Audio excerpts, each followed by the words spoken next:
Bonjour, c'est Thierry, je vous retrouve pour une petite analyse long terme du CAC 40 en fin de trimestre 2020. Nous sommes le 30 juin, donc fin du deuxième trimestre.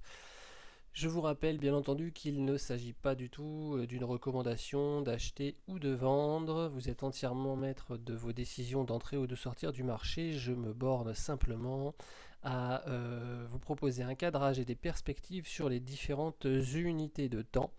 Donc on va commencer avec l'écran de gauche qui représente l'unité de temps trimestrielle.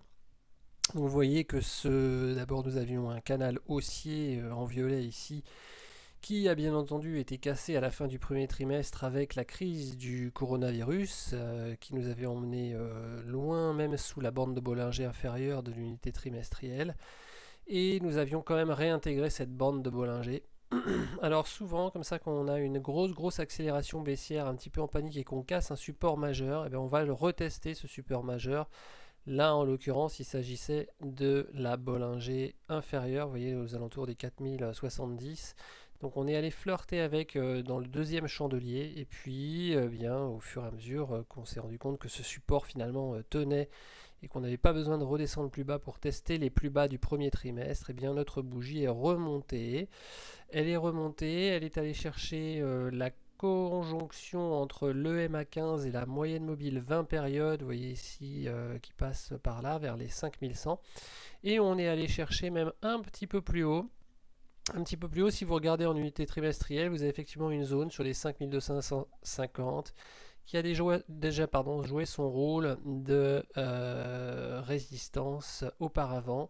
Donc ici évidemment haut de bougie, mais on était en phase descendante, mais surtout ici lors de la remontée, vous voyez que c'est ces 5250 qui ont stoppé pile la remontée pendant tout de même 3 trimestres avant qu'on ait à nouveau un dépassement des 5250. Et même là ensuite on est allé sur cette bougie là et retester le niveau, et même sur cette bougie là aussi on a fait une mèche basse sur les 5250. Donc c'est un niveau dont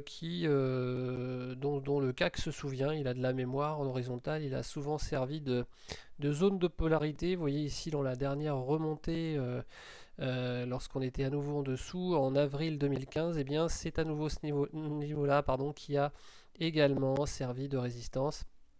Donc voilà, on a déjà trouvé ce niveau à plusieurs reprises et on le retrouve à nouveau sur cette bougie.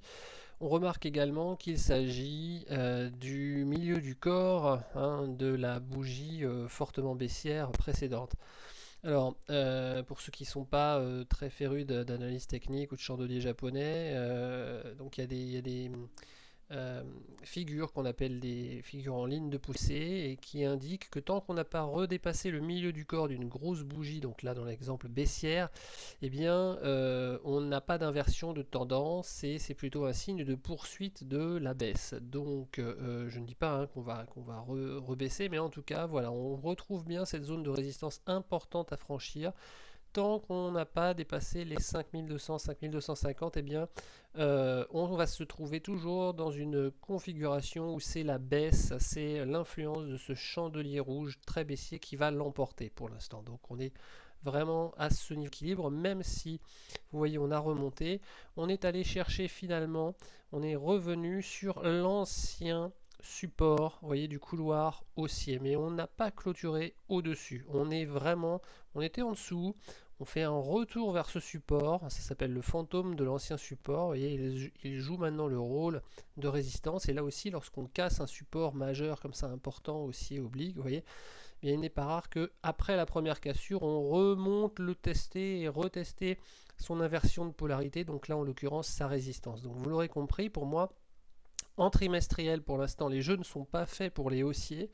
On a juste eu pour l'instant une réaction haussière, même si on se trouve au niveau des 4950 ici.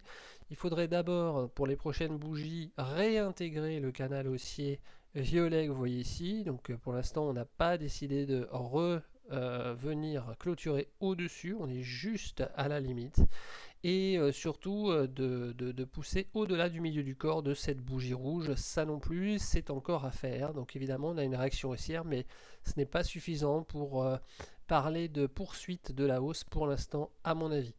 En mensuel, je vous ai fait une figure qui commence à apparaître, qui peut être intéressante. Vous voyez que bon, ici, on a un axe oblique, baissier, qui relie des mèches hautes, ici, et puis qui commence à relier ici et ici un certain nombre de bougies mensuelles.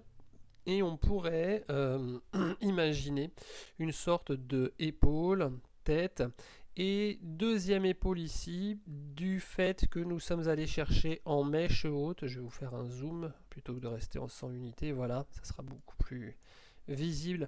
On est allé faire une mèche haute exactement sur cet axe-là, vous voyez, qui est parallèle à donc cette ligne de coup supposée, et donc ici vous verriez le haut de la première épaule, là la tête, et là le haut de la deuxième épaule. Donc évidemment l'épaule tête-épaule à ce moment-là serait un petit peu inclinée vers le bas, ce qui aurait tendance à montrer la faiblesse du CAC par rapport à d'autres indices, en particulier les indices US. Donc en mensuel, bien entendu, la résistance principale pour moi à surveiller, eh bien c'était cet axe vert ici avec le MA15, la moyenne mobile 50 périodes qui passe tout au même endroit. Donc dans cette zone des 5150 finalement tout de suite là au-dessus de nos têtes, vous voyez, applique. En plus c'est 5150, là aussi c'est un axe qui a de la mémoire en mensuel, j'aurais dû d'ailleurs vous le tracer. On le voit très bien en horizontal, cet axe des 5150. Le voici, vous voyez que ça correspond vraiment aux mèches basses qui sont ici, au retournement qui est ici. Ici également zone support, ici résistance, ici bien entendu résistance, hein, une sorte de mini sommet en tour là. Donc vous avez vraiment une zone à 5150 qui est forte également au niveau mensuel. Donc tous ces faisceaux de résistance convergent à cet endroit là, à 5150. Donc c'est vraiment l'obstacle à franchir pour les bulls si on veut espérer une poursuite de la hausse au niveau des prix. Le cycle court de la puissance SIG, vous voyez, est toujours en zone de survente, il ne s'est pas retourné à la hausse pour l'instant. La MACD est à l'intérieur de ces zones de contre-mesure, il n'y a pas énormément de signal, elle s'affaisse un petit peu, mais enfin bon, on ne peut pas savoir si elle va croiser ou faire au contraire un non-croisement, donc il faut regarder la suite. Et nous allons nous pencher sur une unité inférieure, toujours à droite l'unité de temps hebdomadaire. Donc l'unité de temps hebdomadaire, bah, c'est intéressant, je vous ai juste laissé finalement la figure des Bollinger qui sont en train de converger. Vous voyez qu'on a eu une accélération baissière sur quelques bougies ici avec une divergence immédiate des Bollinger. Ça n'a pas duré très longtemps, ça a duré quelques bougies seulement. On est sorti complètement des Bollinger avec une bougie ici complètement hors Bollinger. C'est là-dessus d'ailleurs que j'avertissais sur Objectif Echo de la forte probabilité d'un rebond dont je ne mesurais pas forcément l'ampleur, mais en tout cas d'un retour pour aller chercher la Bollinger inférieure, parce que eh bien, il est rare d'avoir un chandelier totalement hors de la Bollinger, ça c'est souvent le signe d'un excès. Donc nous sommes remontés, et vous voyez que là on a fait une remontée en escalier sur les ratios de Fibonacci. On est allé chercher le 38%, on s'est rappuyé sur le 23%, on est allé chercher le 61%, enfin le 62% ici exactement, et maintenant, eh bien maintenant on gravite autour des 4872 qui est le ratio des 50%, et on a quand même décidé de clôturer le mois et la semaine juste au-dessus, mais vous voyez que les bougies sont de plus en plus petites, donc on est vraiment dans une sorte de statu quo entre les bulles et leur record historique, enfin sur les dernières années, pas historique pour le CAC, leur record de 2019 ici et puis le plus bas. On est vraiment entre les deux, avec une réduction de la volatilité au fur et à mesure, une certaine tendance haussière de la réaction qu'on avait vue sur les unités plus courtes, mais une convergence également des Bollinger qui sont en train de se rapprocher l'une de l'autre. Et comme vous voyez, on a également un début de synchronisation haussière des cycles ici qui pourrait indiquer, je vais mettre à gauche l'unité mensuelle quand même, qui pourrait indiquer qu'on va avoir un retournement aussi imminent du cycle court ici, vous voyez, vers sa zone de surachat. En revanche, le cycle court de l'unité hebdomadaire, lui, il est en surachat, il pourrait très bien n'importe quand commencer à redescendre vers la zone de survente. Donc avec tout ça, je ne suis pas Madame Irma, mais j'imagine, en tout cas comme scénario relativement probable, eh bien une poursuite de ce mouvement un petit peu de hachoir, de porte de saloon sur les prochaines semaines, encadré par les Bollinger qui vont continuer de se rapprocher au niveau hebdomadaire. Donc ça va être vraiment intéressant à suivre. Moi je vais les regarder parce que les unités hebdomadaires bien sûr sont courtes par rapport au long terme dont je parlais tout à l'heure, et vraiment elles se rapprochent. Donc on va voir ce qui se passe lorsque la Bollinger supérieure se rapproche comme ça des cours. Vous voyez qu'on a également été stoppé par la moyenne mobile 200 périodes, là très précisément, qui convergeait avec le 62% de Fibo.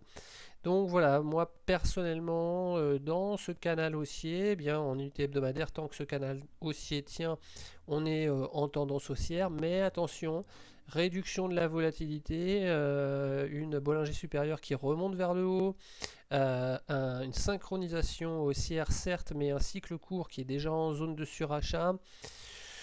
Voilà, tout ça semble indiquer qu'on est plutôt dans une phase où le jeu est en train un petit peu de se calmer et où les acteurs sont en train de s'observer par rapport à la suite des événements. Et vous voyez, c'est peut-être pas pour rien qu'on est vraiment la balle au centre là sur les 50%. Donc je m'attends plutôt sur les semaines à venir à une réduction, une poursuite en tout cas du ping-pong sur une bande comprise bien entendu à l'intérieur de cette grosse fourchette, mais même plus précisément sans doute entre les Fibonacci, vous voyez des 62% ici ou un petit peu au-dessus, et puis des 38%, et en tout état de cause à l'intérieur des Bollinger qui sont maintenant en train de converger sur l'unité de temps hebdomadaire. Voilà, j'espère que ces quelques éléments d'information vous auront permis d'être en mesure de construire votre propre plan de trade et puis de votre propre analyse technique. Je ne fais que vous partager bien entendu mon point de vue, mon analyse qui est tout à fait subjective, mais j'espère qu'elle vous apporte des éléments de réponse. Je vous souhaite une excellente journée.